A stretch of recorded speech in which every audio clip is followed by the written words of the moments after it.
Want some candy? I have come here to chew bubblegum and kick ass. I'm all out of bubblegum. Well, hello, Mr. Fancy. I hear you looking for candy, man, bitch. Give me some sugar, baby. Like scary movies. Want some candy?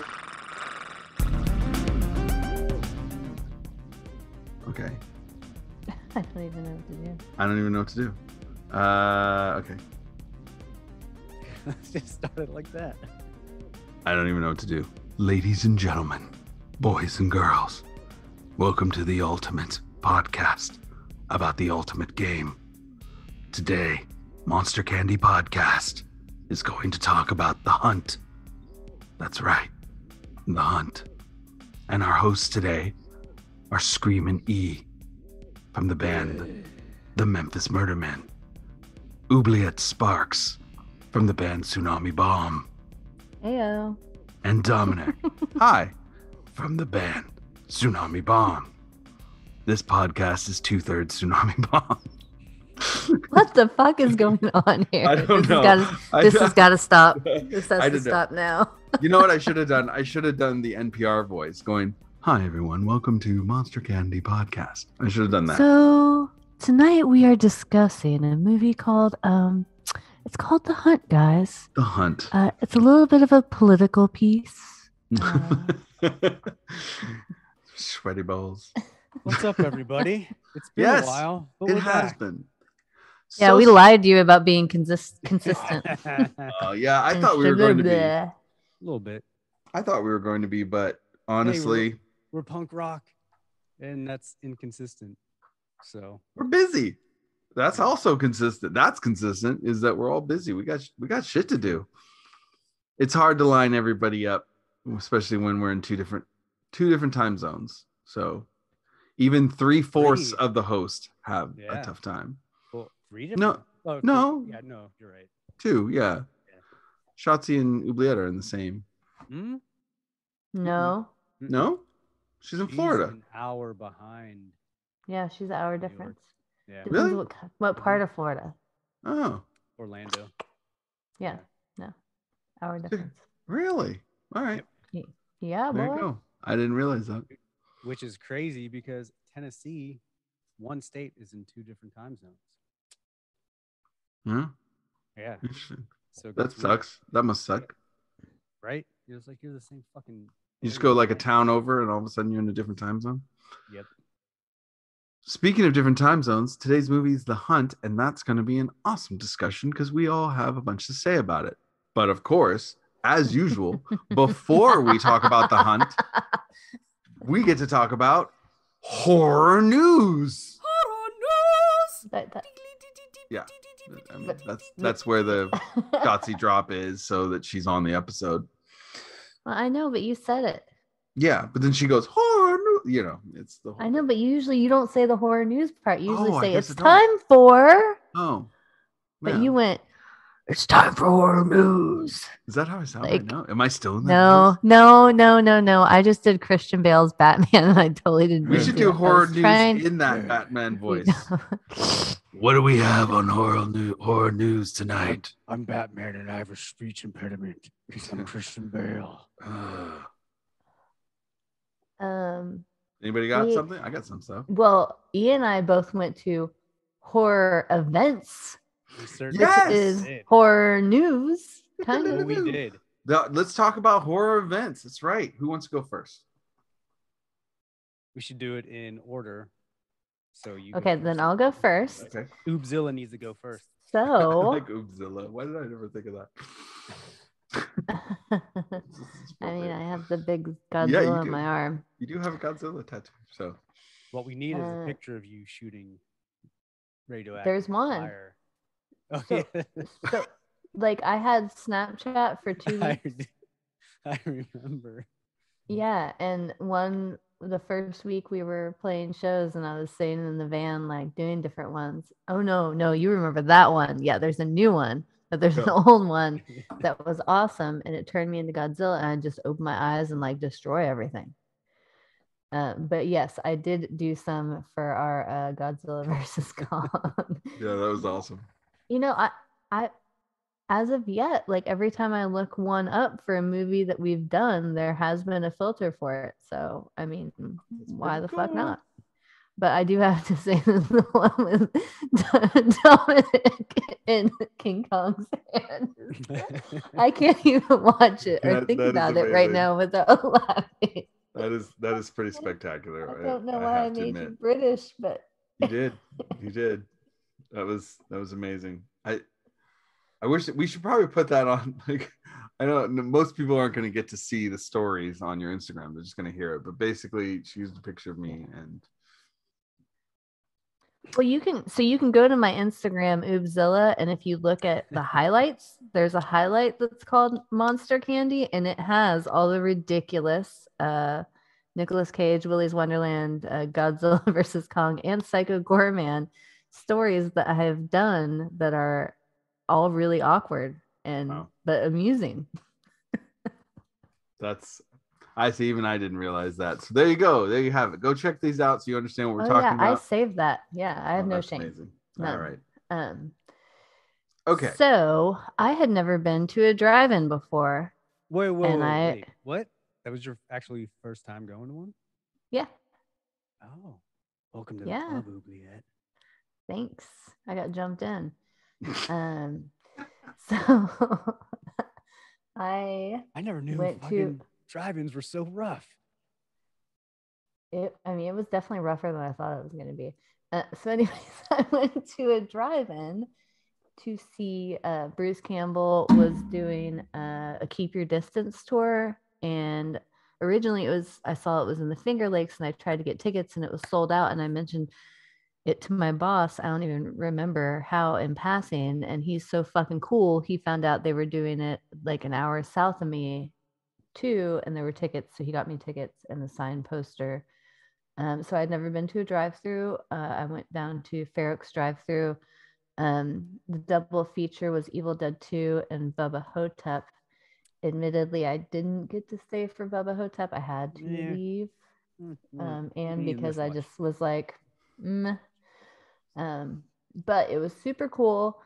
The Evil Dead 2 on through your radio in your car, though, that sound was like a constant like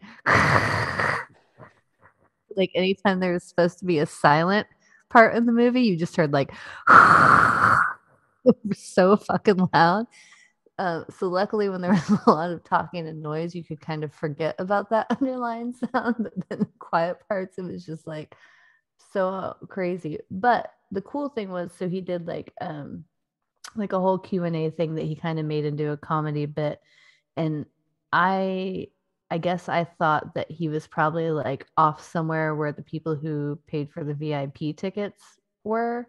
Mm-hmm. So while he was doing his thing, I went to go to the bathroom and realized that he was like in the 20. bathroom. No, but he was doing the Q&A like 20 feet away from the bathroom. So after I came out, I just walked over and hung out with everyone where they were handing the microphone around to ask questions, and he was just like standing with us even though he was on the big screen. So it was cool, and it was cute. There was a young girl dressed as Ash that was just like totally sobbing like a fucking baby, and like another guy that had just like really, really great Evil Dead tattoos but was done up in zombie makeup, and he was cool. Like after he answered the questions, he made sure to kind of beeline to the people he could tell were like the crazy fans, mm-hmm. and say hey and shake their hands, at least the ones I think that he didn't get a one-on-one with. So it was cool. It was really funny, and it was a great, I think, first drive-in experience. I would say that's a pretty kick-ass first. Yeah, I mean, other than the static. Especially Bruce Campbell, because me, Dominic, and Shotzi got to see him down in Mossapalooza in his Q&A, and it's a good time. Oh, cool. Yeah, he was a lot of fun, and I posted a video of him talking about being all up in somebody's junk. In the butthole. But yeah, but I got a cool poster that he signed. Nice. And yeah, it was a good time. And the food there was actually pretty good. We got like just a fuck ton of stuff, and they had churros, which is my favorite food group. So I say group because there are several kinds of churros. You can get them with cayeta inside. You can, I mean, there's all seriously so many different types, shaped like Mickey Mouse, straight, you know, whatever. So I ate like 2 churros while I was waiting for my dinner. So all in all, two thumbs up for me. but he definitely, I mean, he has been online. He definitely you know, he's in the new Doctor Strange for sure, which he can't say for sure, but says everything he possibly can to let you know that he's in it. That's gonna be cool. He talked a lot about the video game coming out. That sounds cool. I'm excited about that. He said that he is definitely not doing a cameo for the new Evil Dead. Boo. He will. But the way he said it was like he wasn't going to be Ash, but he could be somebody else. Right. Because he said Ash is not doing a cameo for, which leads me to believe that somebody is. Yeah. But Bubba which Hotep. makes me think that maybe no, Bruce not Campbell Bubba Hotep. Not Bubba Hotep. Think Army of Darkness, the bad. Right.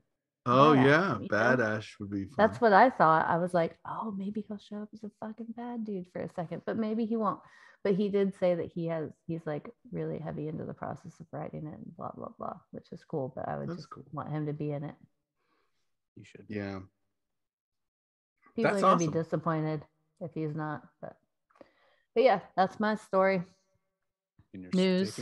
My news. That's my news. I actually thought, I think I said this before on the podcast, in the remake Evil Dead, which I liked, that he was going to be the demon that came out.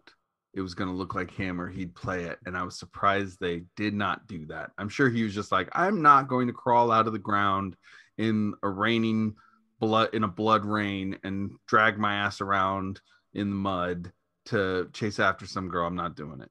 But I mean, I think he should have. That would have been perfect if Bad Ash had shown up there. I think that would have been a perfect cameo that like they really missed an opportunity there. I mean, as much as I like the groovy at the end, it would have been cooler if he would have been in it like that. I mean, but everything would be better with Ash in it. Better, a little sprinkle of Ash, sprinkle of Bruce Campbell. But that's cool. That sounds like super fun. He's really good at taking Q&As and turning them into a whole comedy bit. That seems to be what he has become excelled at. And if you're going to make like a bunch of money doing that, like I could see why. I would totally understand why you'd want to travel around, fly out, and just answer a bunch of questions and make fun of everybody for a little while. I think that's pretty fun. Yeah, for like what, 40 minutes, an hour? Yeah, and I'm sure he's getting probably like, what would you think? I mean, 10 grand a pop, 15, 20? I mean, I don't know how high they would go, but I'm sure it's an easy 10 grand for him to show up. I would assume it is that. Yeah, because you're going to get a packed house. Like, so whatever he's going to do is going to generate the income. So I figure he's making about 10. Because people would definitely go to that, at least whatever it is, convention or whatever, just to see him. So, yeah, so that would really add up. I mean, if you get in one of those zones and you're able to start doing that, we were talking about having Jello do it, and he liked it. He did one horror convention, but Jello kind of moves to Jello's beat, so he doesn't quite understand. Like, the interest is there. Like, people were stoked to have him there, and he has done movies, but it was just he wakes up. All these old fucking people in Woodstock like freak out when they hear that I am on his label or see a picture of us. That's really funny. Weird. He was like, he doesn't wake up till like 3 p.m. He's definitely on punk rock tour hours. So he didn't come down to the convention until 3 p.m. when he was supposed to be there all day signing. And he was like, nah. And then he like told people if they brought like manifesto records for him to sign, he was like, nope, not signing those. And I was like, did you put somebody there to warn people that they weren't going to get that signed? And they're like, no. I'm like, great. Because I actually had asked for that. I was like, could you please warn people that he's not going to sign the records, the reissued records? It was just a thing. So it's like, and then he kept trying to walk away from the table, even though there was a line, because he'd get bored and you want to go talk to other people. So I was just like, oh, Jello. He's into it, but his way of doing conventions is probably not the way you're supposed to really do conventions. So my way wouldn't be either. Yeah. You see what I do to our photos now that we have photos we can sign. Yeah, I did. I have seen that, but people like that. I draw little thought bubbles up above all the band members' heads and what I think they're thinking of. It's usually different types of food or really weird sex acts or just whatever. Yeah, I saw that on. But every time it's different. Yeah, you gave that to a little kid once. That was great. No, I didn't. I asked their ages. There is no anal on any of the children's.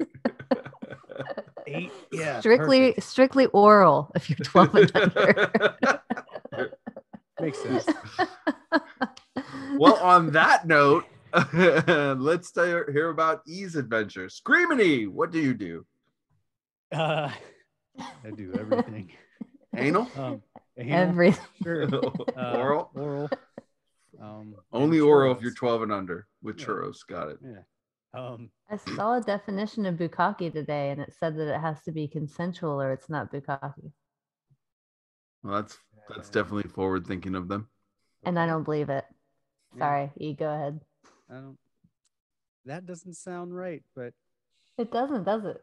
No, that sounds like I've seen some videos and it didn't really seem like consensual. I don't know if that tracks. Yeah. I'm gonna say no to that definition. I agree.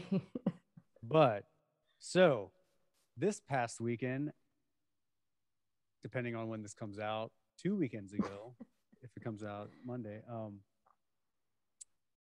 I attended the first Joe Bob's Jamboree. Nice. At the Mahoney Theater in Lehighton, Pennsylvania. That's awesome. And getting tickets for this thing was a fucking ordeal. Was it? The day they announced them. So everyone was trying to get Saturday because that was supposed to be like the day. Mm-hmm. The whole site was fucking up. You'd get put in a queue. Be like, oh, you're 17 in order, and then the little thing would go around and count down, and they would just kick you out.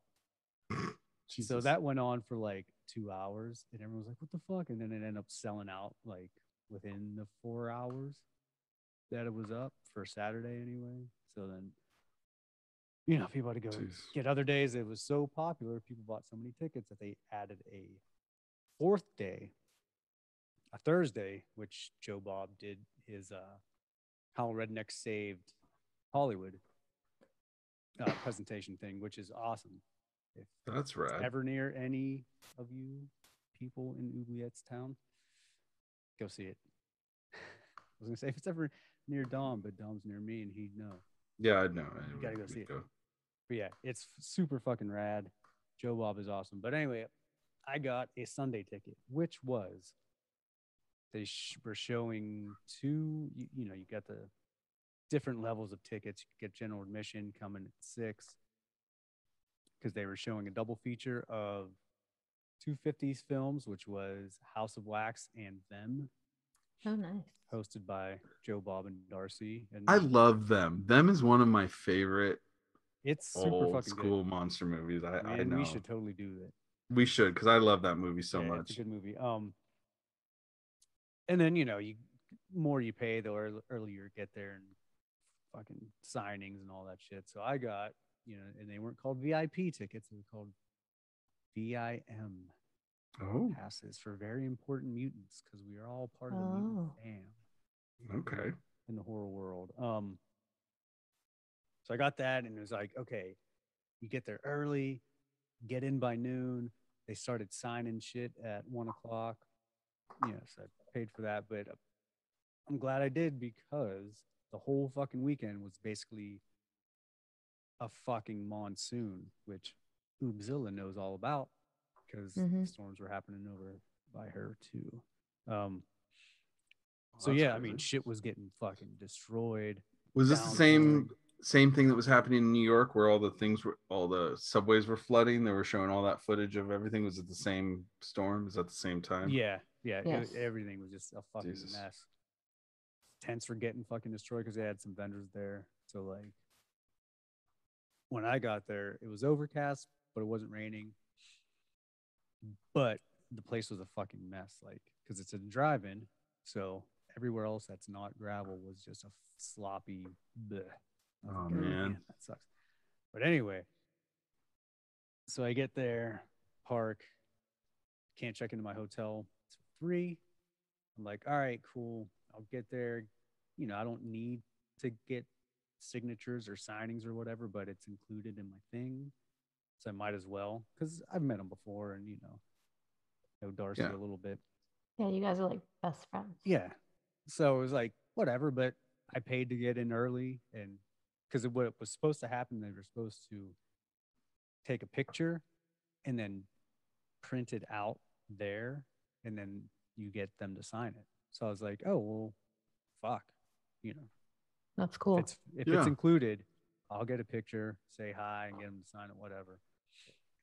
Well, this is probably the most punk rock convention or jamboree ever. Nothing happened as scheduled, and like not scheduled at all. Apparently, they were doing signing Saturday. They were doing it for all 4 days, I guess, and they ran out of time. Like they signed stuff until 4 a.m. on Saturday, Whoa. and That's crazy. it was at one point they were like, because I guess they would show because they did the a live last drive-in Mhm. on Saturday.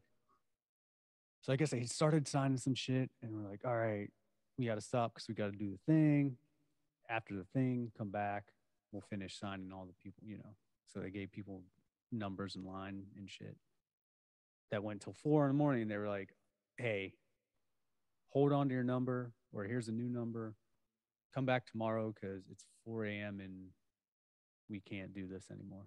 Like, we're tired. Jesus Christ. That's crazy. So, oh, it gets crazier. Okay. Sunday when I get there, I'm like, all right, cool, get in line. And I mean, there's a shit ton of people when it's moving super slow because I have to say, Joe Ball Briggs and Darcy are probably the most accommodating people in the horror realm today. Yeah. Dude, they like go above and beyond to do anything they can for the fans. So it wasn't like, oh, hey, come, we'll sign a picture, take a picture real quick and fucking get out of here. Like 20 minutes, they'd sit there and just talk to people about whatever, That's why it took so long. Dude, it took forever. So we finally get to the door to go into the place where they're signing all the shit. It's one couple, this guy, and then me. And they're like, all right, so they're going to take a break, like a 20-minute break. They'll be back. I'm like, okay, cool. That 20-minute break turned into like an hour break. Oh, jeez. They left. And then like they went back to their fucking wherever they were staying and then came back. They're like, here's a number.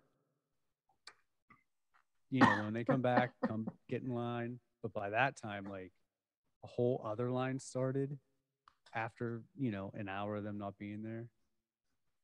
That was like, I don't know, 150 people deep. So this is a lot bigger than they Jesus. predicted. Oh, yes. So next year, I'm sure it'll run way, way more smooth. But, dude, and then Maybe next year it will be a week-long celebration. Dude, it would have to be. They were fucking going nonstop. But so there was the meet and greet, which you got with the fucking, the biggest VIM ticket, the most expensive package. And then there was another one that there was a photo op, like whole separate thing. Oh, And so it wasn't together? No, like the meet and greet and the signing was supposed to be the one where they printed out, they took the picture of you, they took the picture of you. and printed it out right there. Right. You got that picture signed, and then whatever. But then there was a photo op where you just get a picture taken with them, which they set up like this whole scene.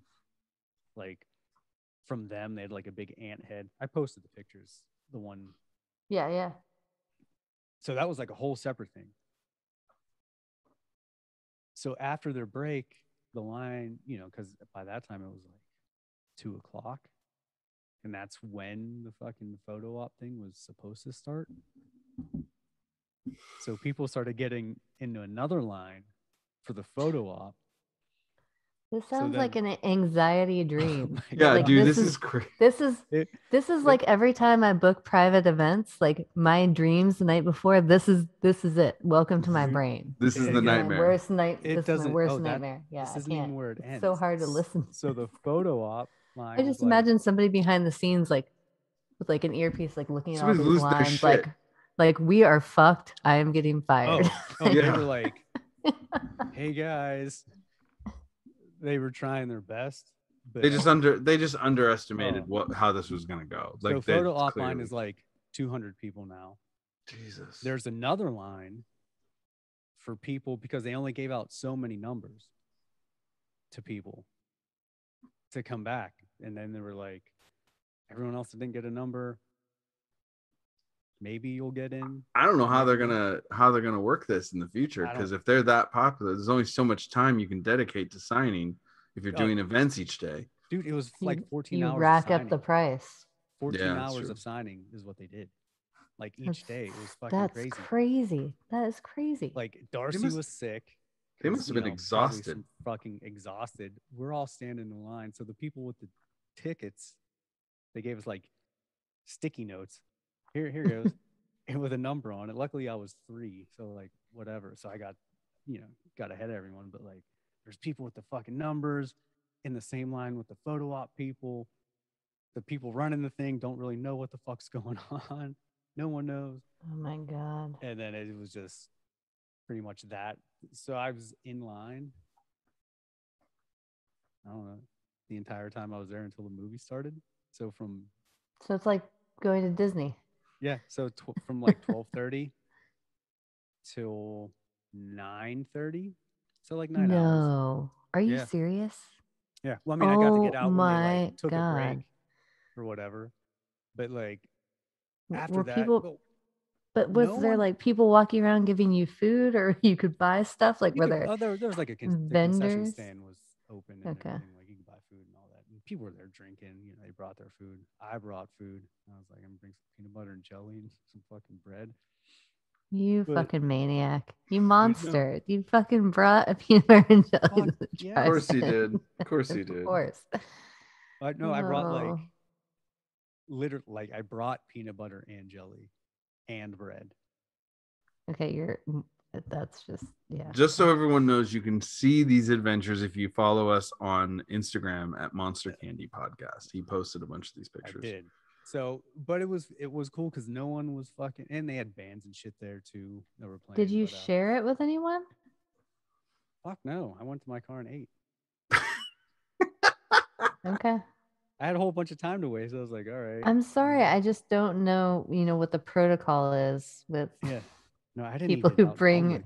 a loaf of bread with peanut butter and jelly to a event. I don't know if you're like handing sandwiches out to the No. friends that are or the randoms that are waiting in line No. for you. I don't But know if maybe you walked up and handed Darcy and Joe Bob a peanut butter and jelly sandwich as like a welcome gift. What do your people do? I don't know. I don't know. I made a peanut butter and jelly sandwich in the car and ate that shit. But it was cool because no one was fucking mad. Like everyone was like a little bit annoyed, but dude, it was like kind of going to war, not nearly as serious, but it's like, man, we are in the shit and we're in the shit together. So we're becoming friends and fucking, I met Dave and Kristen, who were also from California. Mm-hmm. When they found out I was living in California, they're like, oh my God, you're the first person we met in California here. And I'm like, oh yeah, no. Because, in the 9 hours we had in line, people get to know each other. Things But, happen. But the funniest thing was, so after I get my shit, I don't need to stand in line. Like I went off and ate my food and fucking hung out. But I got back out to check on Dave, and he's a tattoo artist in Southern California. He's really fucking good. He specializes in horror tattoos. So, but I got out because they didn't get a number.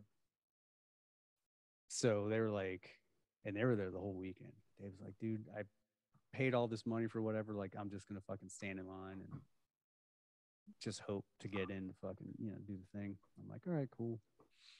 So I came back out and looked for him, and the 40 minutes I was in the car, I got back out, and they're maybe 5 feet from where they were. Wow. Yeah. At first I thought they had already gotten in because I went back and I couldn't find them. I was like, oh man, I guess they got in. Little did I know there was a booth right to our left, and I forget what the actress was that was there. She was from was it Night of the Demons, maybe? Okay. Or Demons, I don't know, something. Anyway, no, they were right there. I was like, wait, did you guys get in there? Like, no, not yet. We just had someone hold our place in line so we can go get, you know, fucking. I was like, oh man, Jesus.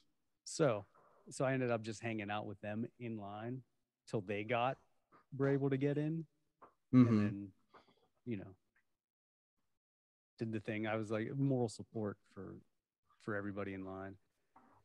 Damn. Yeah, Sound like you did a public service. you know, I did, because they also were in the photo op line, and I was walking by, and they're like, dude, we were bullshitting. They're like, dude, just get in line. And meanwhile, I'm cutting, I don't know, 80 people, 100 people that were in line. And they're like, no, man, these guys are cool. They're pointing to the guys behind them that they've been talking to. Like, just hang out with us. You know, I was like, all right. So I got in a few different lines for the whole day. So the movie started. Jesus, that's crazy. Dude, it was fucking nuts. They need to. I guarantee they'll rethink that. That will not happen again like that. But they, I guess, fucking Joe, Bob, and Darcy were there because I think they might have been supposed to actually host the film, because they had the little interludes where it was basically a fucking Last Drive-In episode, Mhm. Mhm. you know, in the movie. But I think they were actually supposed to be doing some stuff in person there too, but they couldn't Yeah. because they were still signing things and, you know, doing the meet and greet for the people all the way through the fucking 2 movies. And after that movie, like after this last movie, I was like, dude, it's like fucking 1:45 or 1 o'clock in the morning. And, you know, I have to go finally check into my hotel and then fucking leave in the morning. So I bounced, but I guess they were there till like 3 o'clock again, Sunday night, like just powering through however many fucking people they needed to sign. But That's they didn't crazy. leave until everyone got their shit signed. I was like, God damn, you people were ridiculous. Like, That's crazy. I mean, that's awesome that they're that committed to the fans, you know, because they're super grateful and everything. But like 3 14-hour days of just signing shit, that'd be a hard pass Damn. for me. I'd be like, all right, everyone else who didn't get one is shit out of luck. Sorry, guys. I'm not doing Yeah, this anymore, no. you know? But Yeah, I don't consider myself a prima donna, but that would be like, there would That'd be be a tough. limit somewhere way before their limit was. right. And I mean, you know, Darcy's like our age, so, but she's exhausted, so she's like under the weather from being up for fucking 18 Dude, I'm hours sure every I would fucking be day, sick you know? as shit. Yeah. And I then can't imagine. and then Joe Bob, well, he's no spring chicken, so, but they handled it. So it was an awesome time. Met some good people, and everyone was like, can't wait till next year. Woo. I'm like, all right, I'm into Everyone it. was I'm happy. down. I did see the most awesome shirt though. Yeah. There's a girl who had a shirt that said, John Landis is a murderer.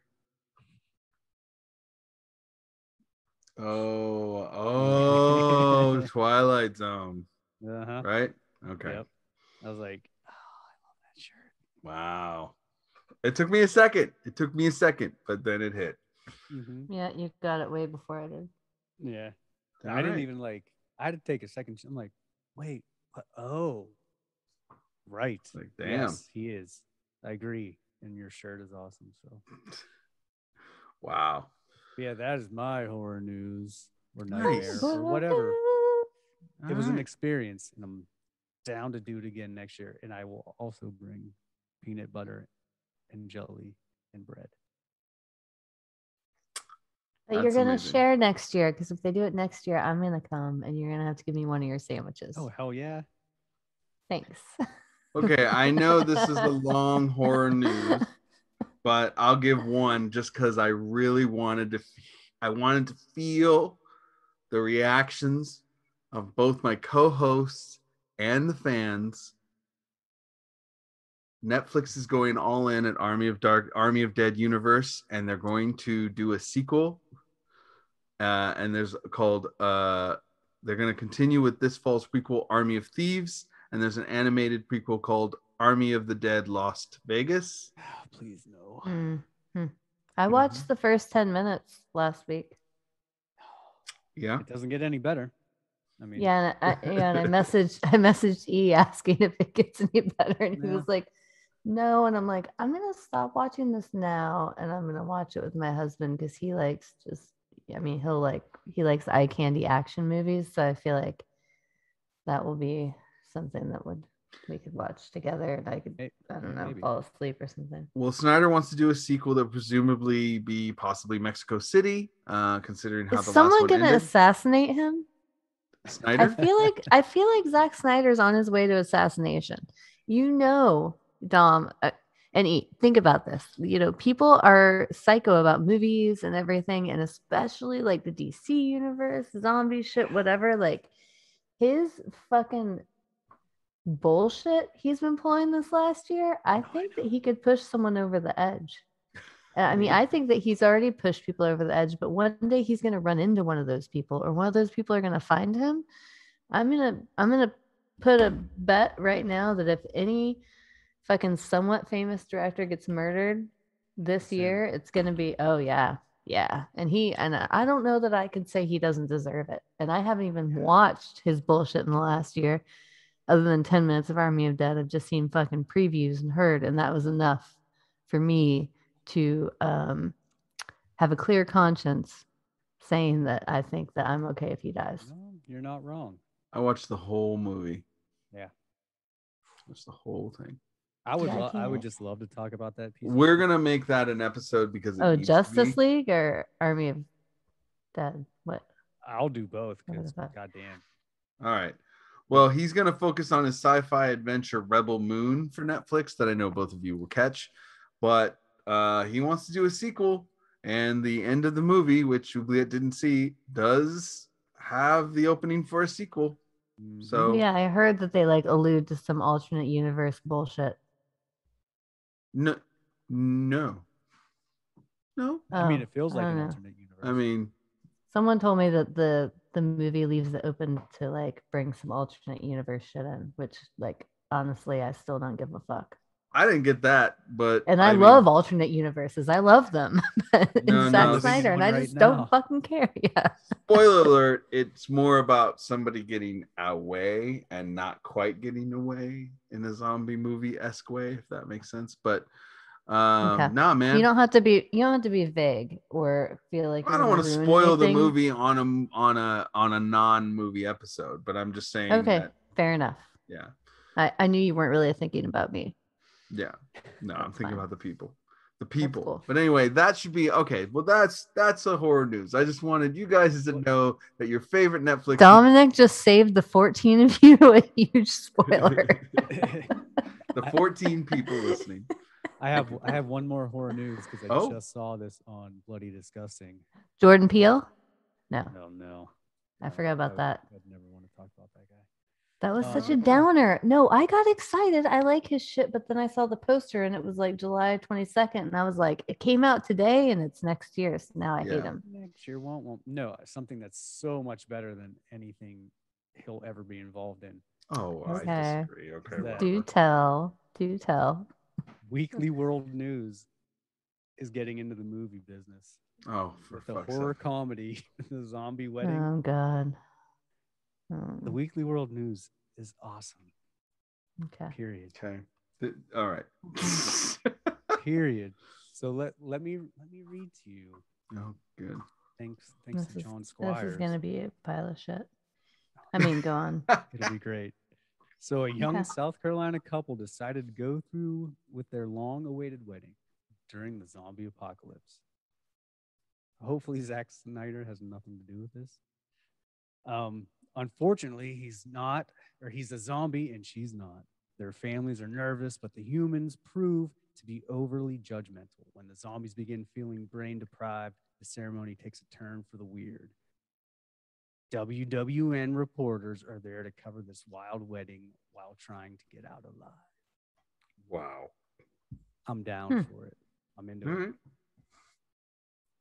Okay. And Bad Boy they better just make an appearance. they just announced another haunted house for Universal's Halloween I saw Horror that. Nights. Yeah, this is gonna be one. The Exorcist with pea soup vomit. Oh man, it's That's gonna be it. crazy. I'm going. Yeah, I'm it's gonna going. be crazy. Oh, also, so horror news. 3 episodes ago, I talked about Sci-Fi's new lineup of shows, and there was all kinds of different ones, but one was called Surreal Estate. So it came out. Did you guys watch it? I did didn't not. see it. I haven't seen it. I've been too busy. Totally not what I thought. I think in the episode I was like, it'd be great if they did a What We Do in the Shadows sort of thing with it. They don't. Mhm. So it's definitely more in the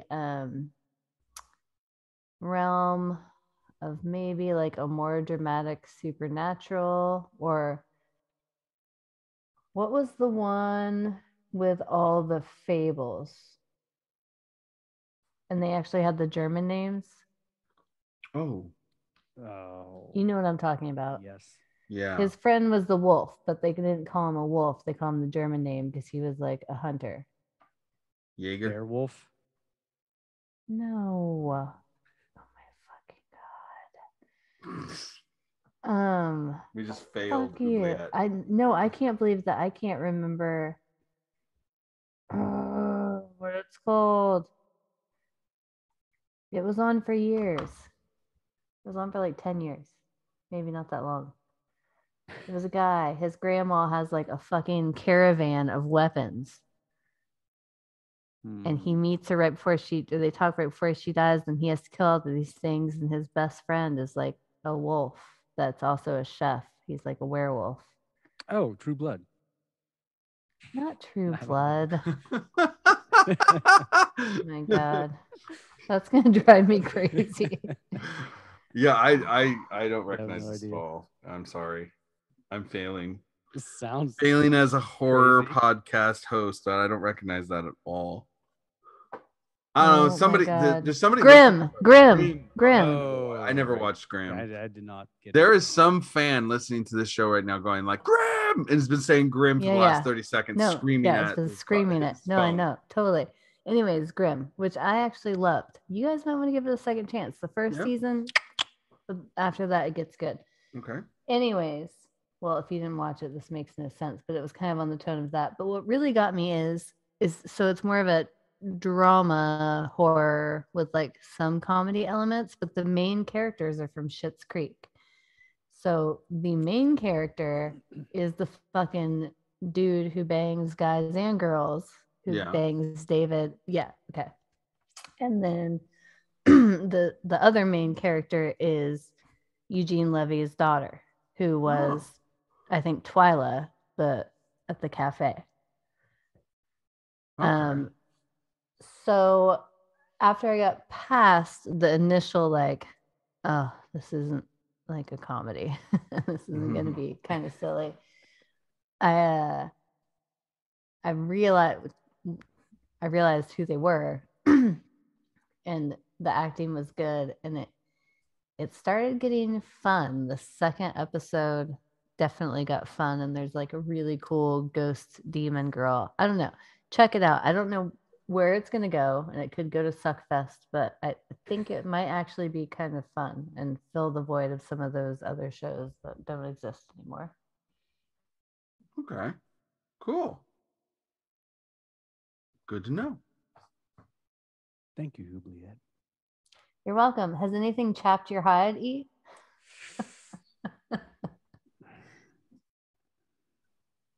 I mean, probably. I've just been too exhausted to think about it after. That's what chaps E's hide. Yeah. Plane After flights standing in being line for- delayed, standing in line forever. Well, yeah, I told you guys, no you guys fucking saw power at an airport. a dead body on my one plane. That shouldn't chap your hide. That's kind of cool. It is a first for me. I would have gotten kicked off because I would have been trying to like find the trap door to get in the. Like, whoa, you know. check it out.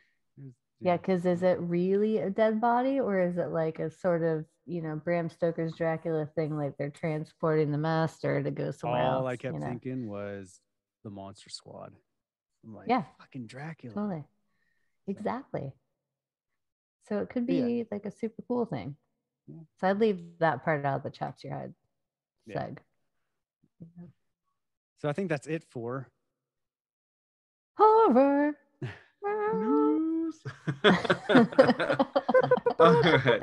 That was a solid extra long episode of horror news, but I think it was worthy because not everyone got to go to those events. So you got to hear from two people who were there. I did nothing, did not do any horror events, so I have nothing to say. But okay, but now it's time to talk about The Hunt. Oh yeah. And okay, so just to quickly I'm so excited. This 2020 film was directed by Craig Zobel, and it starred Betty Gilpin, Betty Gilpin, I don't know, but I love her. I love her too. I love her from Glow.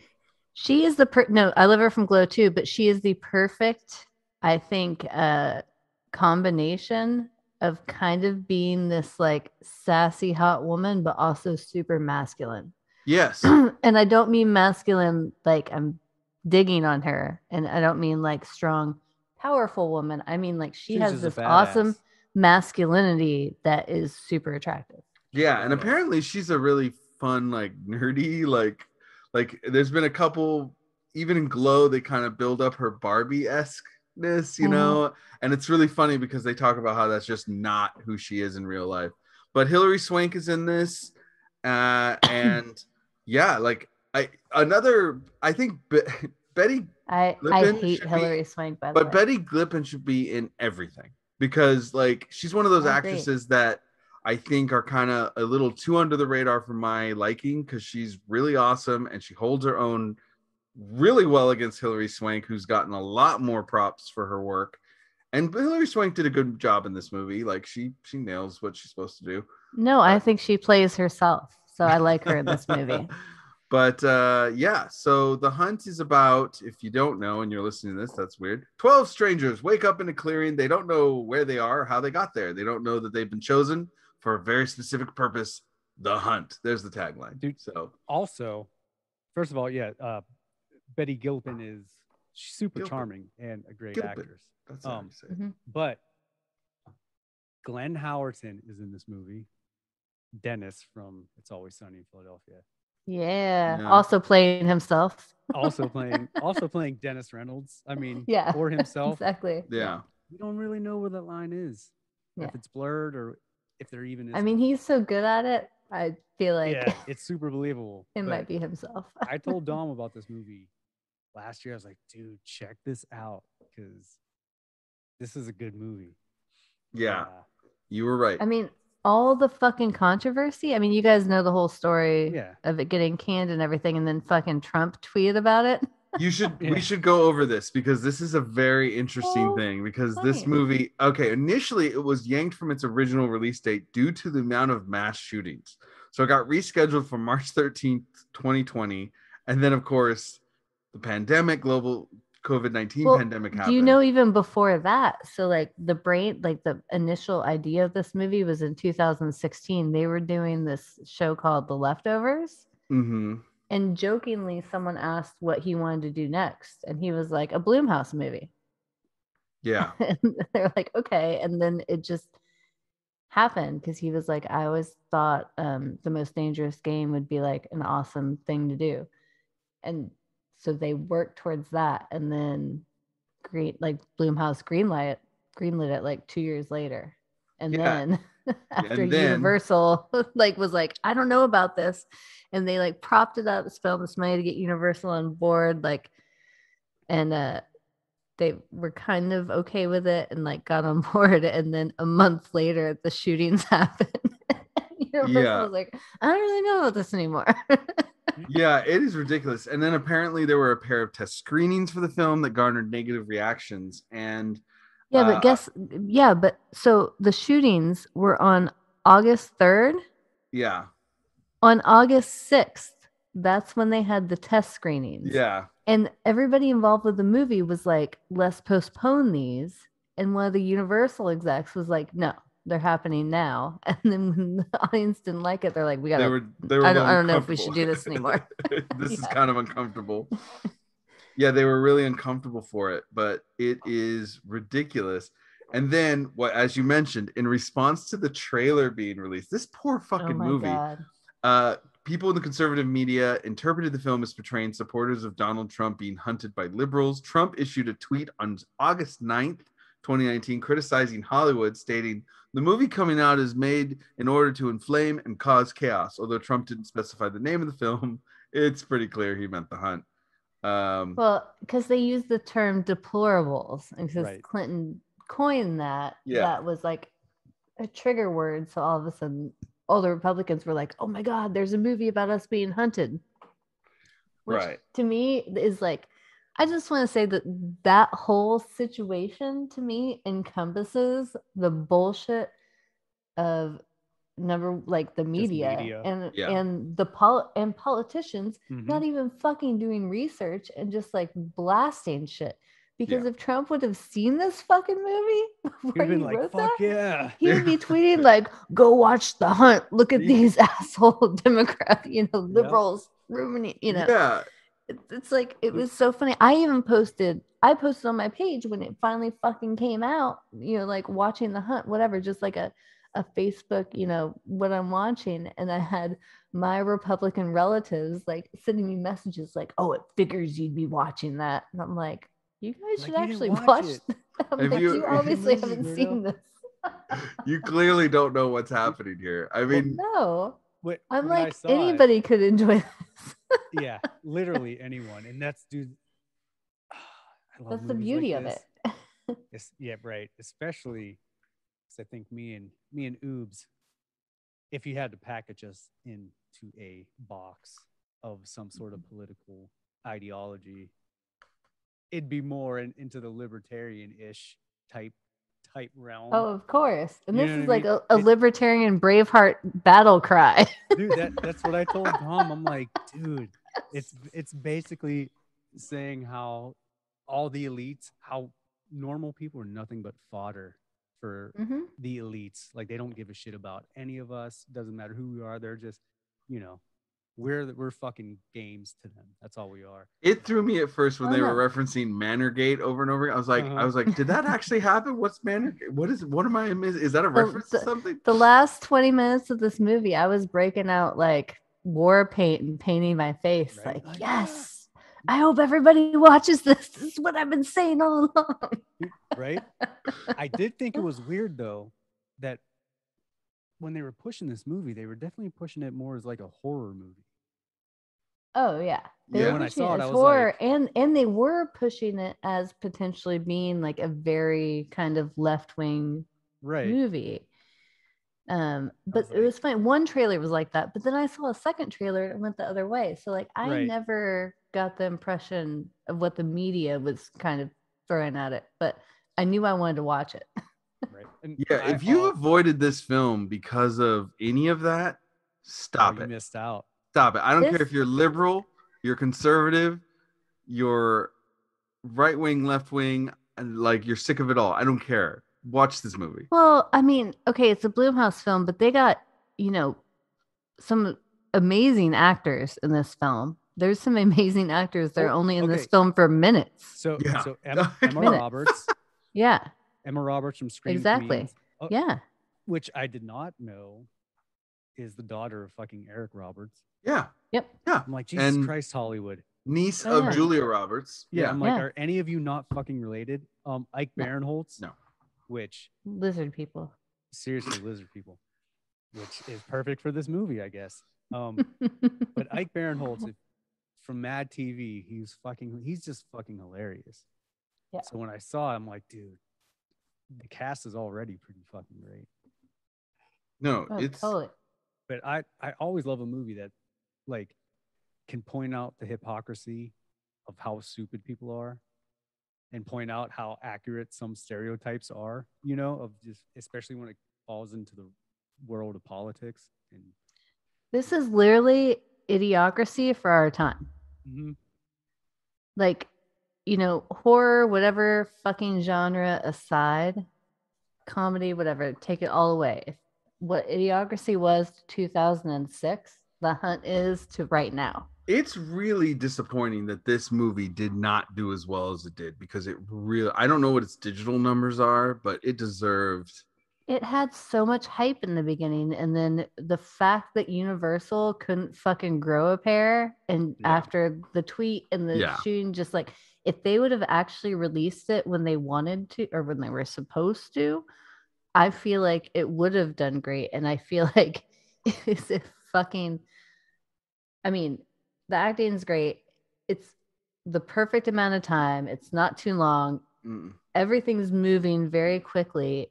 And it's funny because, all these fucking people who think they're so artsy and so smart try to make these like political pieces and, all this drawn out, boring bullshit. This movie does that so well and could be so many things.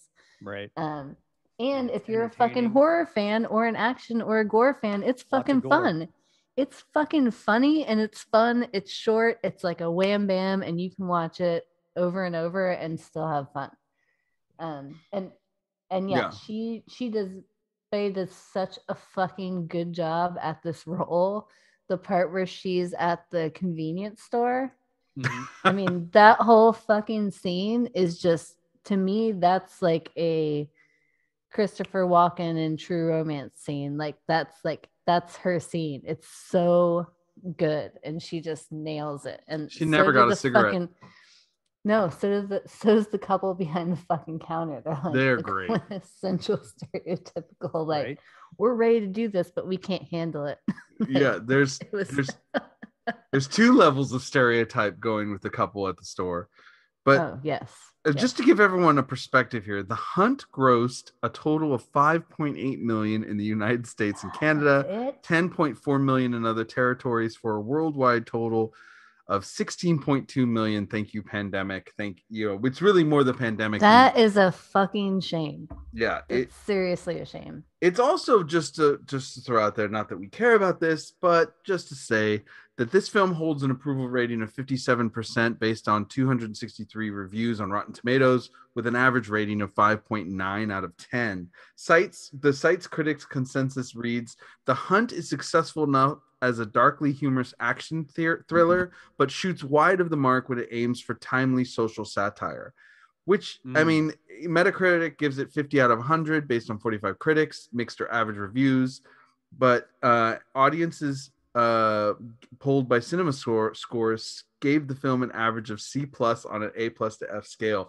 I don't know what they're like. I'm a little confused. No, it's funny. And I'm actually glad that you said that, because I was excited to do this movie because I really kind of wanted to see like the excitement level of someone that's not in the same political spectrum as I am. Because for me, obviously, this was like, I'm like, yes, this is what I've been fucking saying when people are like, oh, if you don't vote for my person, you're getting the enemy in or whatever. Nazi. Yeah. And I'm like, well, hold up. Why can't I like who I like? And so when I watched this, I was like, yeah, exactly, fuckers. Both. Yeah. Whenever anyone is talking shit, I want to be like, watch The Hunt. That's why. This is what I see. My My eyes see this shit when you guys are talking about your shit. So I think it nailed the fucking social commentary of Oh, how ridiculous totally. both fucking parties are. Yes. totally. I'm not Totally. libertarian, and I can totally 100% say as an independent No, so I that appreciate that. it is, and that leans to the left. I feel like I'm more left as the political spectrum leans right, You're but like, definitely but I'm gonna left. say, like, I thought it was fucking hilarious, Yeah. and that I was like, yeah, this is where we go with these extremes. This is how, like, it was funny to me that everyone's like, I think they're wide of the mark on a social satire. I was like, do you? Have you been watching the news? Have you been watching how crazy people are on Twitter?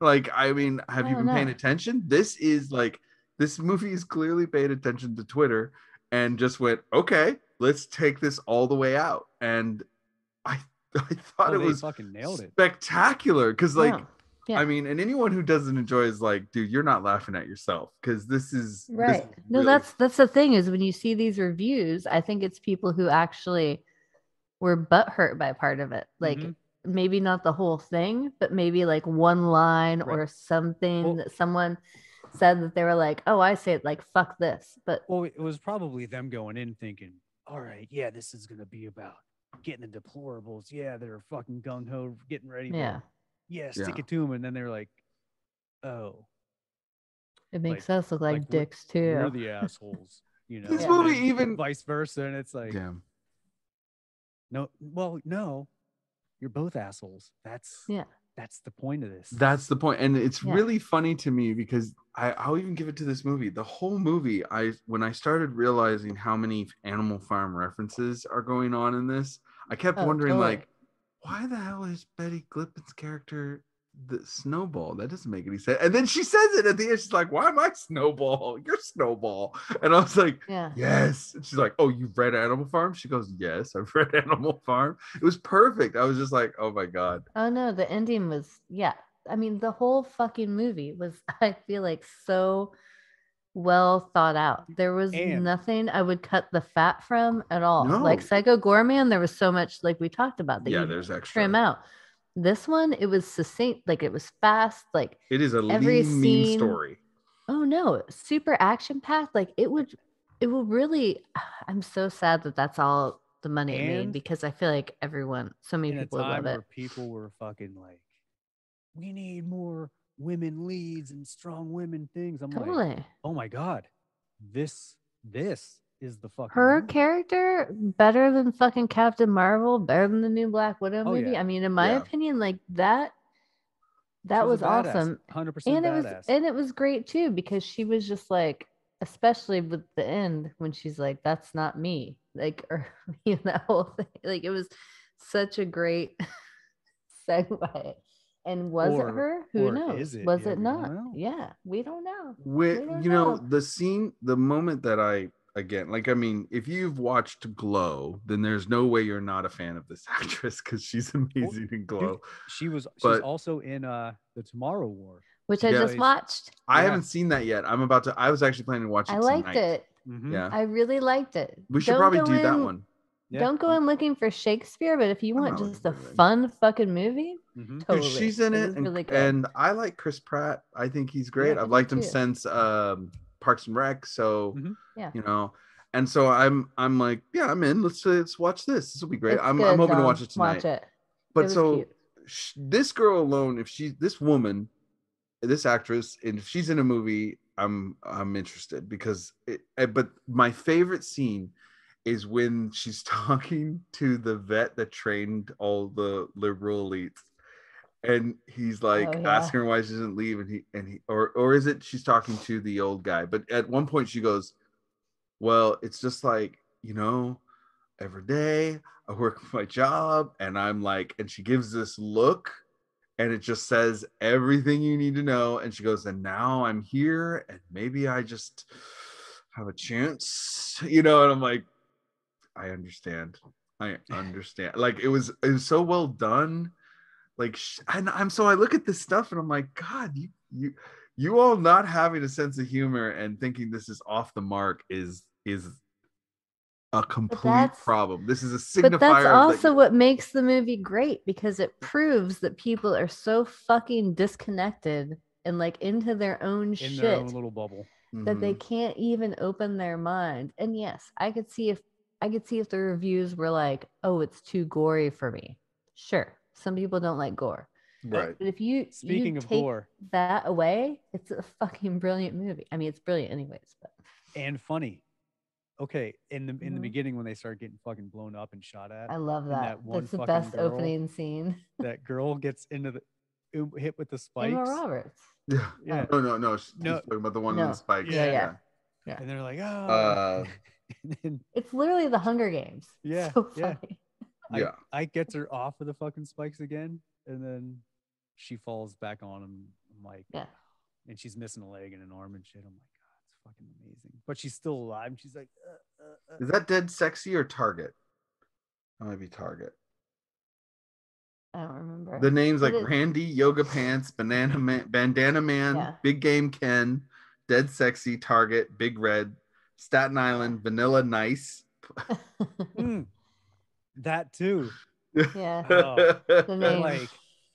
I'm like, I know fucking everybody in this movie. No, Like all same. these Yeah. stereotypes. I'm like, No, they seriously Yep. did such a good job. Like, it's stupid. And it's funny because, I constantly have mentioned in other episodes that, like, I feel like there's a disconnect nowadays with kind of comedy and horror sometimes. But this, to me, was funny as shit. yeah. Like, And and another part in the where, right ways. right? The scene Dawn was talking about, when they're in the bunker, and she's questioning the only military guy there. She shot him in the shoulder, and they're talking, and she's like, "Oh yeah, they were talking about their their experiences. positions or Yeah. whatever." And Yeah, he has Ex- Afghanistan. experience. She's like, yeah. yeah, and he's like, what do you say, like National Guard or like Coast Guard or Yeah, something? he's like, I'm in the National Guard. And and she's she like, just "Hmm." goes, Yeah. like, that's But- It's so good. But one of the things this did so well too, The twist. even is so great. even though it makes certain people look like douchebags. Well, it makes everyone look like It makes douchebags, everyone but look like douchebags. it does. But one of the things it did so well is like that main character does relate to people throughout the entire movie Mhm. Yeah. in a way that and I think that despite me and my political stance being like, you guys are all fucking idiots, I like that it humanized everyone in a way hmm and actually had her kind of, I don't know. So, Yeah. and also Ethan fucking Suplee, is that how you pronounce his last name? Suplee? I had to sneeze. Sorry. Suplee, That's good. fucking Boy Meets World. That guy whose character name in this is, his name is Gary, but listed in the fucking, on IMDb, it's shut the fuck up, Gary. Oh, wow. And, Oh shit! I didn't realize that was him. That's Yeah. funny. right? But again, great, because it's like, he's all like, yeah, I heard it on this fucking conspiracy theorist podcast and all this fucking whatever, and just going on and on and on about Yeah. it. I'm like, yeah, I know that guy too. I know everybody in this fucking movie. Like, Even the twist, which I don't want to go too deep into because I can tell, because literally people listening to this, there's Hey, a what's more the than good twist? chance. There's a more than good chance that it's the twist that's implied the whole movie, and then at the end, like, with the I get her mail. But is it the twist? Or I is mean, it I not? figured it was the That's twist, the. but like the fact of the matter is, what I liked about I it. feel like it's not. yeah, I I feel don't, like I don't that's think her. it is either. I think don't it know. was I just don't think playing it. mind I don't games. think it No, was. it's her. No, I disagree. It's I totally don't her. think it was because they were completely unprepared.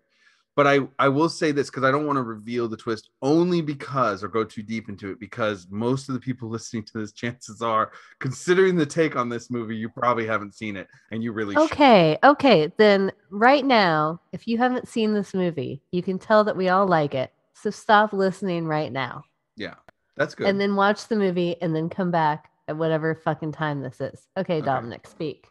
All right. I don't think You've been no. warned, fuckers. Yeah. You've been warned. I don't think it was actually her, because I don't think she was screwing with it, because they were completely unprepared with who she actually was. And when she said, like, I get the mail, and she's like, did I really make a mistake? And she goes, yeah.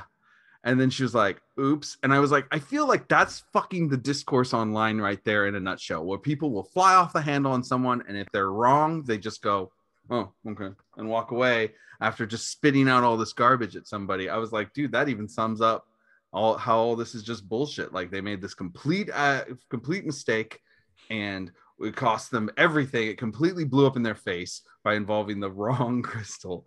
And now they're like, and then the last word Hilary Swank's character says is, oops. Athena goes, oops, like, oh, well, fuck. And it's like, you lost everything because of it.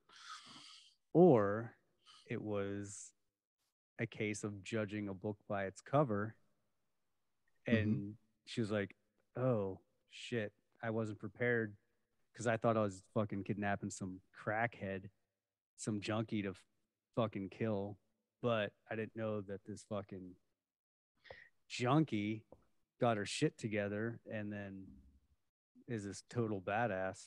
I got the impression that she just got the wrong person. Like, and it was like literally the wrong person. And that was like, even that's a commentary on how things are right now, where like you just fly off the can, like she just completely assumed she was right, had no doubt in her mind she got the right person, and then just went after her full bore, trying to ruin this poor woman's life and kill her. And it was just not even her. And even I think that tracks with everything else this film is trying to say, because that also happened. So like this complete, like, you done. And it's like, that wasn't even her, you fucking idiot.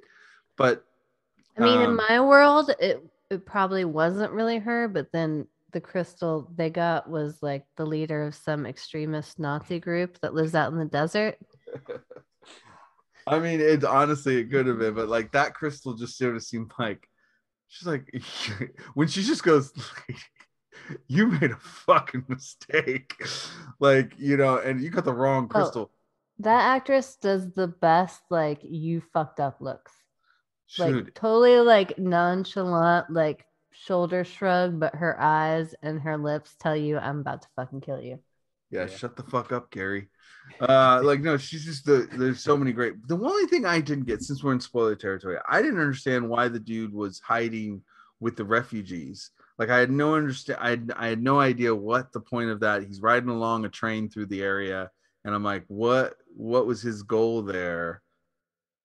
Like, you know what I mean? Like, there was some sort of joke there that I guess was lost on me, but like the guy, because they even say when the flashback of the meetings they're having, he's like, oh, you're the one that's choosing to go undercover with the refugees, and then he shows up. Like, it was funny that it was a fake guy. He was an actor in a sense, like he was pretending. It's to always have like eyes.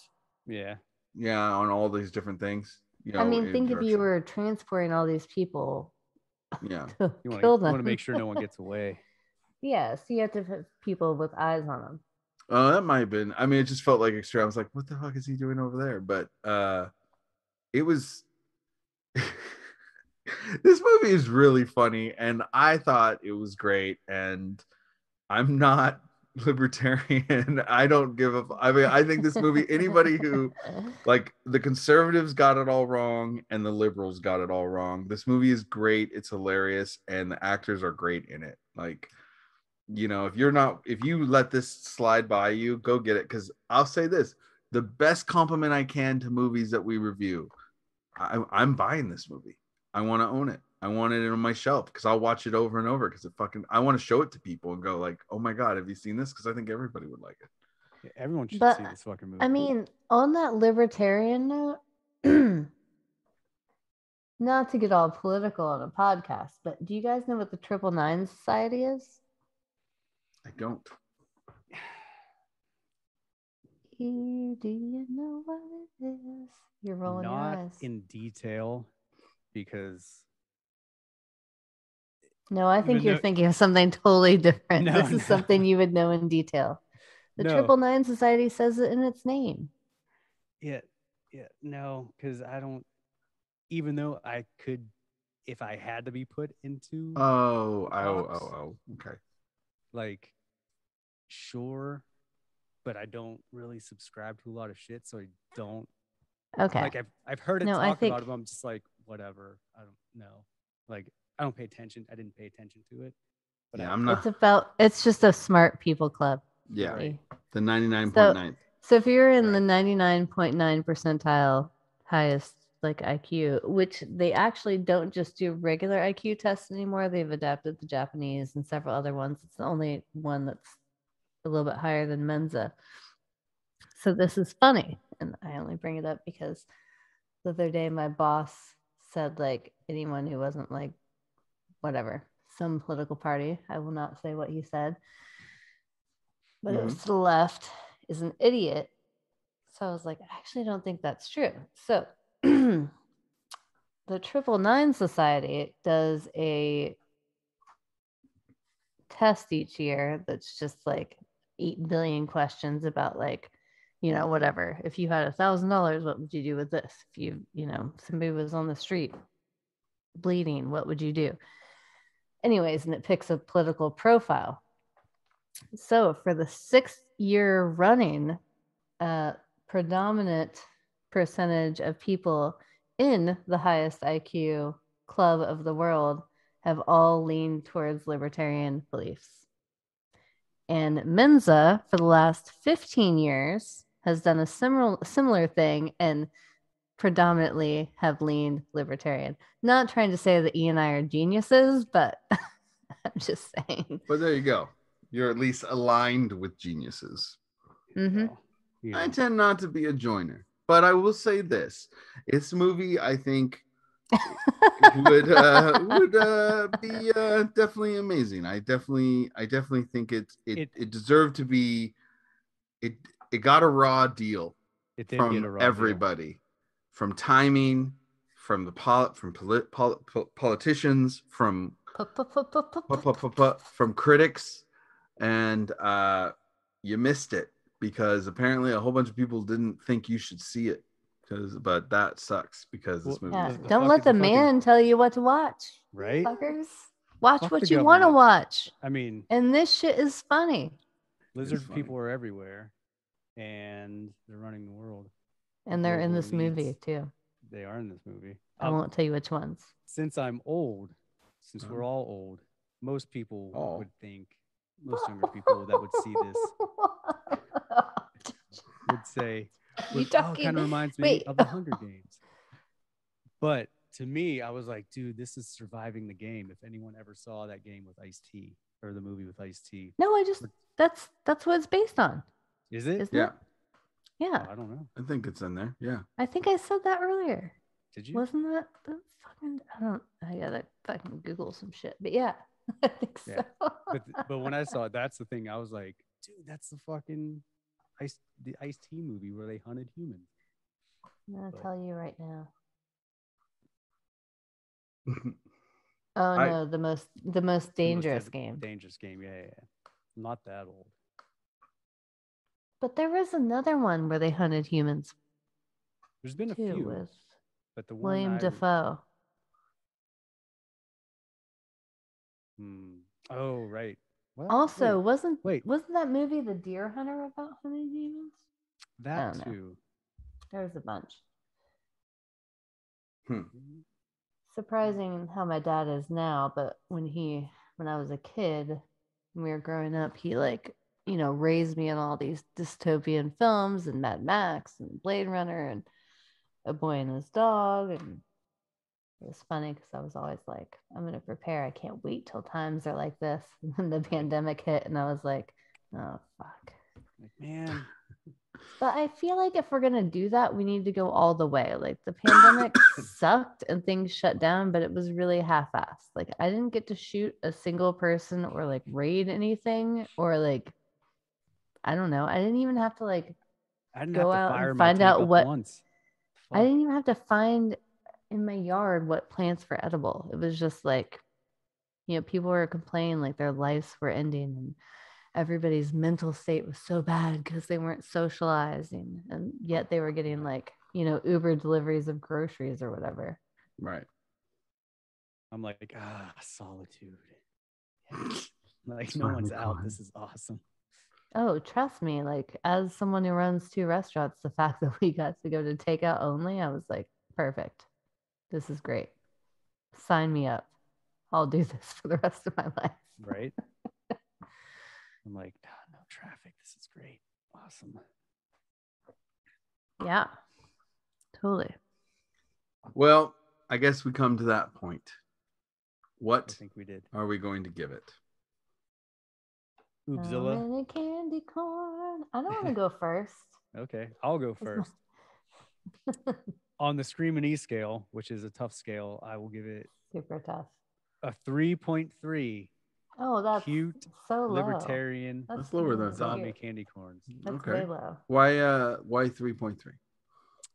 Well, 3 is like a B plus. Mm-hmm. You know what I mean? So, That's Okay. not that. I mean, I don't really think. you know, that, but and okay. to me, like I said, this wasn't really a horror movie. I mean, I guess 3 out of 5 is the same as 6 out of 10, so that's a D. 60% is a D. No, not on this scale. Yeah, so you can't just change that. So 60% is a D, 70% is a C, 80% is a B, Uh-uh. and 90% is an A. That's Not- just not on the life Screamin' E and scale. real. A Yeah, 5 that's is not like actually. a 5 is so outstanding that So what's a 5 other than like, what is it, dead heat? I don't know. Did I give? I don't think I gave that a 4. Well, I don't know. I just hear that you like that. I love that movie. What So did what's I a give 5? a 5? I think I gave The Monster Squad a 5, or and Night of the Living Dead. I think I gave a 5 as well. Interesting. But for this movie, it's not a horror movie. Yes, it is. I mean, not in the classic sense. It's a survival horror. Yeah, I think it's a genre. I would agree that it falls into horror, but I understand it's not the type of horror that it doesn't have the things that you look for in horror. It's For you, I guess it would be more of an action film. it's like the Purge type horror, which I don't think those are horror movies either. Like, They're totally horror movies. Horror is something that people fears and people are scared of. People are afraid of home raids and a time where if you maybe pissed off your neighbors, they have 24 hours where they could kill you. those are just thrillers or action movies. to me. They're No, considered that's horror. that's actually horror. Well, Okay, people all are right. Well, fucking- 3.3. people are dumb, and I can't help that. But not a horror Okay. movie. It's All right. Okay, well then Are by you calling my, me dumb? I didn't say you. I said people. I mean, are People you wanna think are you in the 999 the 9 society? Are horror movies? No, I am okay, in but- the 92nd percentile. 96 here. Valerie has me beat at 98. 100 here. So sorry. Oh, guys. okay, shit. Um, Well, 100. I will give it a 4 by my rating. Because I want to own it. I want to watch it over and over again. I think it's tight. It doesn't have any fat. It's a simple story that knows its existence. There's only really one thing I was like, I don't really understand what's going on there, but maybe I'd watch it again and I get that. I was in a position where when I thought I needed to finally see it, I had to actually rent it. And I was glad I did. I can't ask for much. My scale of movies, I'm looking for something that, like, are you going to entertain me and is it going to be fun and am I going to enjoy it? Do I want to own it? Yeah, this movie ticks all the boxes, so I'd say 4. It's a solid, great fucking movie that I would recommend to anyone regardless of your political fucking spectrum. And everyone needs to just not take themselves so fucking serious and enjoy a movie where, like, the people that many people don't expect to be bad guys are bad guys, and the people that don't expect to be good guys are good guys. And it's, you know what, it just reminds us that if this movie has anything that it's trying to say to society, to your guys, one of you made this point, it actually has a really good stace of that, fuck you all, there's assholes everywhere and we're all human, and it's really it's not fair or accurate or even logical in any way, shape, or form to cut this black or white cloth that we cut on all of ourselves right now. And I think this movie is fucking awesome. That's even what Before libertarian Betty candy corns. was saying. I forget what she said exactly, but kind of alluded to like, man, I'm just trying to fucking live my life and do my thing. It was Yeah. towards the end when they were in the fucking kitchen. They were having some sort of back and forth with each other. Right. At least that's what it came off as like, man, I'm just. Yeah, like what is your problem? Yeah, I did think that. I was like, when they were talking like, you like talked all this shit, I was like, damn, you shouldn't go look at the tsunami bomb YouTube. Fuck, you wouldn't be able to handle it. Like people talk shit, like that's what happens. You put yourself out there, you make an opinion, you do anything, like, yeah, you gotta watch your fucking mouth. It's part of it, you know. And people can, I don't know. People have been canceling people forever. That's all it is. We're just paying more attention to it because a bunch of them find each other on the internet and all say, "Let's cancel." No. So it's just like, you know, no, but like all of us cancel people. Like, how many times have you stopped? How many times have you stopped listening to people? Like, all I'm saying is that like anything you do is going to have people who don't like you for what you say. No, society right now, and the way social media is, and the way anyone can write a fucking article and just post it, and some bullshit person reads it and shares it, or someone can Photoshop the most ridiculous picture ever, and all of a sudden your grandma's posting it online about how like Joe Biden's licking an underage flautist's fucking neck. It is completely different because our world is so much more widely accessible now than it ever was. Right. We're not writing fucking letters and putting them in the mail. You know, we're not sitting there with Morse code tapping to each other saying messages or even fucking calling people. Everything's, and even text. Like now social media is so fucking crazy, and cancel culture is insane. But what kills me with that is the people who are canceling are the same people now that use social media as a very like open field to candidly talk about the things that are wrong with them and the mistakes they make. And because of that, they feel like they shouldn't be canceled and they're better than everyone else because they're just laying it out on the table, but they're just as fucking bad as the people they're canceling. The virtue signaling has gotten amplified by a million because of social media. So it's all like, hey, and it's super easy to see when people do it. It's like, you're signaling a little too much. That seems suspect to me, at least if you fucking know how people are. It's like, I'm not racist, you're racist. It's like, or whatever it is. I'm like, that sounds like guilt to me because you're doing it way too hard. Like, okay, you said it once, we get it. Wait, you're saying it again? Oh, and again this week? Oh, again? That sounds like you're fucking overcompensating for something, because that's usually what people do. Just like when people are all like, I'm such a badass, I beat this guy up and I do this, I'm beating them all fucking, and then what really happens is, oh wait, you're not a badass when the shit actually goes down. No, you're a soft, sensitive dude. Yeah, you're like, oh, so you're a big fucking, totally. But I mean, that's just it's crazy, and the hypocrisy is insane too. And honestly, like I am so excited that people believe in like women's empowerment, shit like that. You know, gay people, transsexual people in business, you know, people of all different ethnic backgrounds, you know, doing well. And I think that there should be light shone on that. But I think that it all comes crashing down when the same people that are trying to shine light on those things are being hypocrites. The number of times I've seen women post like scantily clad pictures, which is great and amazing, but asking for like respect and wanting to be sexually open. But then at the same time, I've seen them write comments on guys' pages, like saying the most raunchy shit ever. I'm like, what are you like? No. Yeah.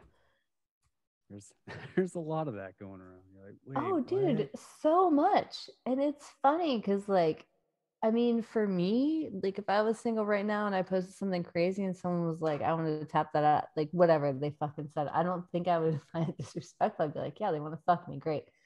But these girls go crazy about it. But then I would literally see those same girls posting pictures on dudes' pages that aren't even that sexual, like basically propositioning them and saying like Oh, yeah. super derogatory shit. And that's cool. Well, you know, And to me, that just like takes everything back, you know, a million steps. well, it makes it completely not genuine. And you're like, so is all that other shit you're saying bullshit? Like, because you're just, you know, it's like, oh my God, people are fucking saying mean things or whatever. And then they're like on someone else's like, fuck you, die. Well, I think I've Like, seen a fucking lot lately garbage. of a Like, lot of oh. people out there. I will definitely say I feel like it's not okay if you do it, but it's okay if I do it, or it's different when I do it because I'm doing it because of this, or you know, I definitely see a lot of My that. cause A lot is of self, virtuous and yeah, I yours see a Of isn't. lot of course. self-justification in everybody's Well, actions, Which you is know. human, Totally. you know, people Yeah. do that. Yeah. I But mean, people do that. social media has made it, you know, just amplified it so fucking much that it's like, Yeah. Jesus Christ. Totally. And I think like with certain groups, like, and I will speak for women because I am one, so I feel like that's one I can talk about. I feel like because of the positive attention and everything else, there's somehow like they're falling into the stereotypical male attitude. Mhm.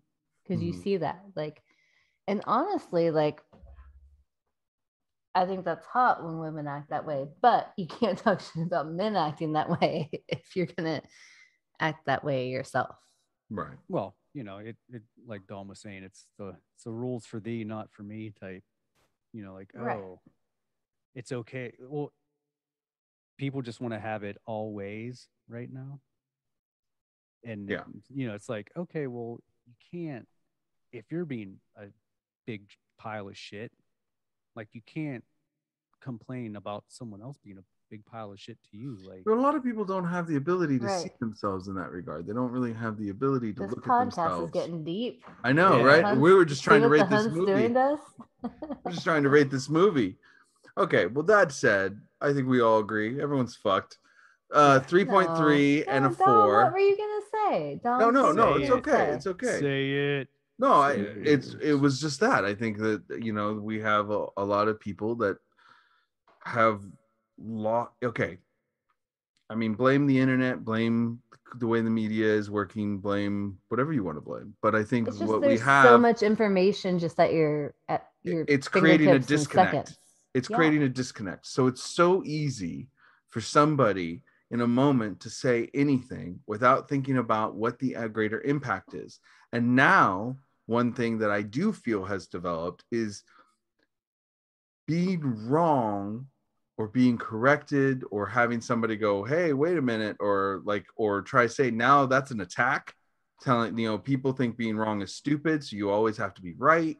Nobody ever wants to be course. corrected. Yeah. Nobody wants to learn anything. They don't like. People are fucking 100% married to their opinions or So, whatever. yeah, They'd when you rather die than be wrong. when you Be like, bombard Oh, hey, people you know dude, with what? it's yeah, like fucked up. it's like a death fight at every every No one wants to discussion, about stupid shit. Like, yeah, every discussion is like this in depth, like somebody, the idea that someone might not understand something and someone else can come in and tell you something. I see so often people just fly off the handle at being told, like, well, wait, you don't understand how this actually works, or what about this, or have you looked into this, have you read that? And then it's like people hear you might not be correct and they hear it as you're fucking stupid, and they respond as if that's the insult. So everyone has this lack of empathy, this lack of connection after being bombarded with all this information, so they're disconnected with how they're interacting with others. yeah, but then they're posting online And about then how they're empaths and all they do is care about everyone. But then someone posts something they don't agree with and they lash out at them and tell them they have Like, no oh my heart. God. I'm gonna Understanding fucking dox you and people- find out where you work and ruin your life. Having the patience and understanding people and being able to empathize with really how people are isn't easy. It isn't like something that you can just say because you're stressed out with how many people are trying to tell you their problems. It's truthfully taking a breath and listening and understanding where someone is coming from and putting yourself and your own biases aside for 10 fucking seconds for the benefit of people around you, whether But that be some a people stranger are online. incapable of that. And some people are incapable of that. I have never lived in a time until now where you can't even play devil's advocate with someone. No. Like I've been in conversations where I've literally, and I've even said, well, let me play devil's advocate, which most people would take that as we're just going to look at all things. Right. You But know? instead they're like, oh my God, you fucking Nazi. Oh no, yeah, that's what happened on Dom's page a couple of times. He had people that came What, fucking on after Dom's me. page? No way. Yeah. No, No. someone told me, what the fuck did she say to me? That I had no heart, I didn't understand empathy, and she was sorry for anyone who ever knew me or something. I was like, wow. On my Okay. page, I am friends with a variety of people of different political spectrums. I have stopped talking to it because it was You just are a friends madhouse. with a bunch of East Bay left wing. But I will say this. I will say this. Of my friends, and you know, if I see racist bullshit, if I see true shittiness, Of like course. you're bounced to whatever side you lean on. But I have never had any of my, and I'm not gonna say person. I'm never gonna say right leaning. I won't say right leaning. I've never had any of my more conservative friends ever question why I was friends with anyone else. But I've had people that were so-called liberal friends and that think that they are so accepting of all these types literally write me more than one occasion and go, why are you even friends with this person? And I'm like, hey, fuck off. This person is a great person, whether it be this woman who's awesome and I've known forever, or this guy who's a wonderful father to a bunch of beautiful kids and he works really hard and he's a good talking about person. me and Gabe, by the way.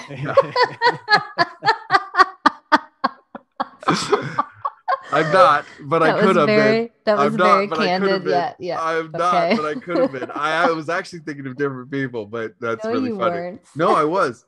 I could even name who I was thinking, but I'm not going to. But I wasn't thinking of you guys. But that's funny. That could have Like, been you guys. and his name is Abe Gay. No, it wasn't that. Abe Gay and But it's interesting that I want to point out that my more liberal leaning people online that I'm friends with have questioned why I'm friends with somebody just because of like one post, one statement, and there was just a disagreement. like it was just like, Jesus Christ, calm down. It's a conversation. Well, it's funny. Like I don't consider myself right leaning. I would consider myself a centrist with like a slight right lean. Ugh, gross. Oh, I found it interesting when people were attacking.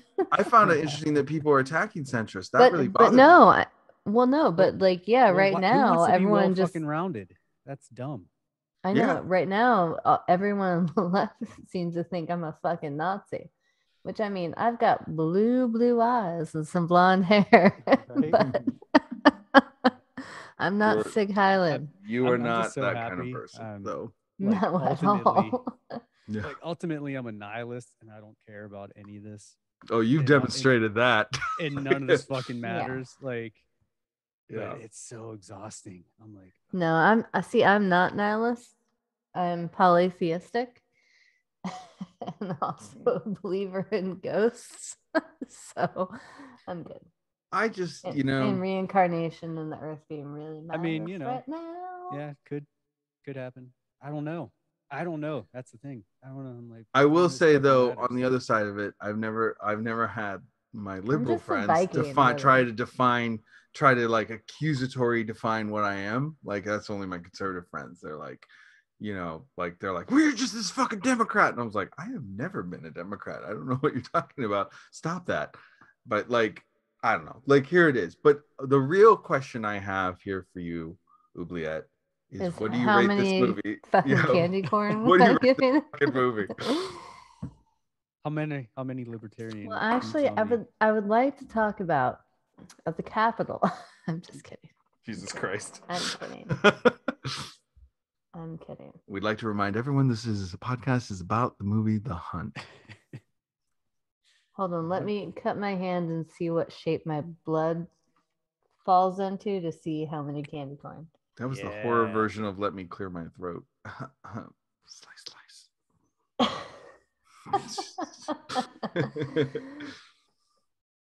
right. You gotta make decisions somehow.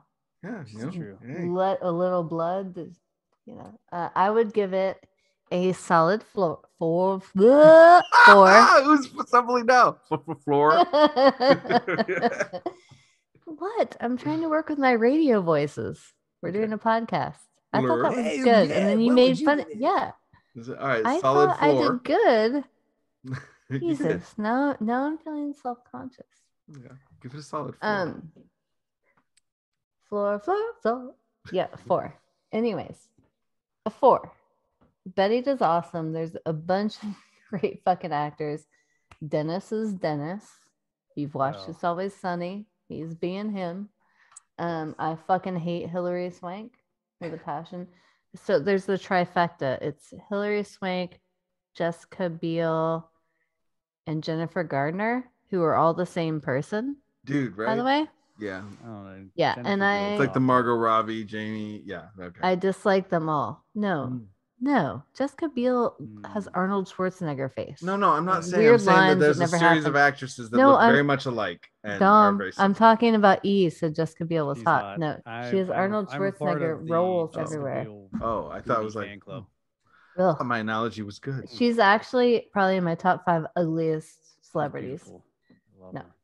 No, Mm. she has lines where you shouldn't Damn have you, Justin lines. Timberlake. He's ugly too. I mean, No. they belong together. They're both really low on the gene pool. Yeah. And her left shoulder is 2 inches higher than her right shoulder, and that's really creepy. Anyways, so those 3 people I'll are have to probably look the at same that. person, I have to look or at that. we're like triplets that were fighting in utero, and somehow I don't know. I feel they're shady. I feel like they're trying to take over the world, and I just hate them. But luckily, like some of them have weakened themselves and found men, so they've kind of drifted off and not been doing very many things. So thank God for Justin Timberlake for trying to save the fucking world. But I enjoyed this movie so much because of the end scene with her, because I really feel like she's playing herself. Yeah. Hilary Swank, I mean- who is also Jessica Biel and the other one, Jennifer Gardner, whatever. She definitely gives off some lizard people vibes, so I can agree. Those 3 are the worst. This You is know what I actually mean? probably the only movie I can think of that's good that any of them are in. Was it the one where she died? Wow. The boxer, $1 Million Baby. I Yeah. didn't like it. Yeah, I like that movie. I thought I would like it, but I really The only part Found you it liked is when she boring. got her lights turned out for good. we're gonna have to cancel E after that. He's hating him. He's like really anti-woman. It's bad. He's Boy, if you think that's bad, wait he's till celebrating. listen to this. No, just don't. But yeah, a solid 4. This movie Okay. is a fucking lot of fun. Yeah, Okay. it definitely got such a raw deal not having an actual like open, with all the bullshit it had, the press before it got released. Like, man, I wish it could have had a legit release and not this. Well, yeah, what Yeah. sucks is that like the press talking shit about and the Trump tweet would have been great to roll into the opening, and it would have had probably like quadruple the sales just from that. But then they waited a fucking whole year before they released it. Well, yeah, Nah, because they- people were fucking talking about it. Like, there was a lot of buzz, and I'm like, dude, put it out. Like, people were like, oh my god, this fucking movie. I'm like, Yeah, yes, it should have this been. is No, what we same. want. I Yeah, it watched should've it been the out. day it came out because of that. Because I was Right. like, I want to fucking see. Because I actually thought it was what Trump said it was going to be, and I'm like, well, let's Let's find see out. what happens. Yeah. And then when I saw it, I was like, what the fuck? This should have come out. And especially after a shooting. Like, I felt like it was, I think it would have been the perfect time, but whatever. Well, there you go, everybody. We got a 3.3, a 4, and a 4. That means the Monster Candy podcast average is 3.76 for this movie. Solid. And I did calculate that officially. So yeah, I there just you go. did too because I didn't believe you. I know you did. I know that's what you were doing. I knew you were doing it just to make sure I was saying it right. But I did it. Well, I and was mean, correct. women are way smarter than men. So. Well, you know, you are a libertarian, so. Oh yeah, and you're the Democrat, so you're I know, total right? dumb. A fucking Democrat. I'm not a Democrat.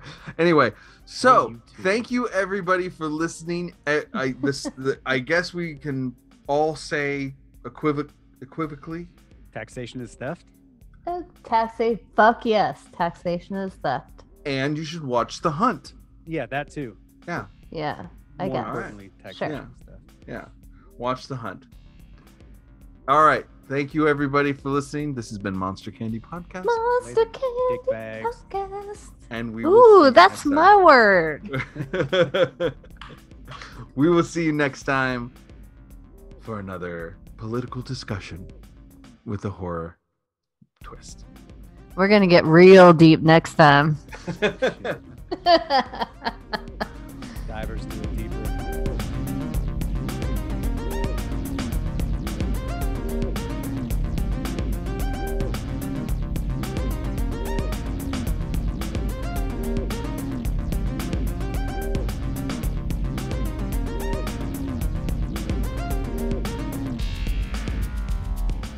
You've been listening to Monster Candy Podcast. Want to find out more about the show? Find us on the web at monstercandypodcast.com. You can also find us on Facebook and Instagram by searching Monster Candy Podcast. And you can find our Twitter at MonsterCNDYPC. Hey, we couldn't fit the whole name. What do you want from us? Let us know what you think of the show and if we're right or if we're wrong or what you want us to tackle next. We want to hear from you.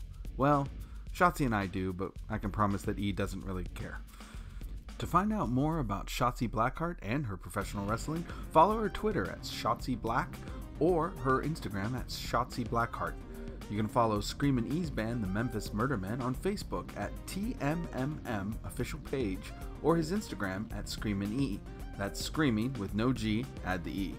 For me, Dominic Davi, you can find my artwork at dominicdavi.com, my band Tsunami Bomb at tsunamibomb.net, and you can hear my other podcast, 3 Gigs, at 3gigspodcast.com or on the same platform you're hearing this podcast. Thank you so much for tuning in. We'll see you next time on Monster Candy Podcast.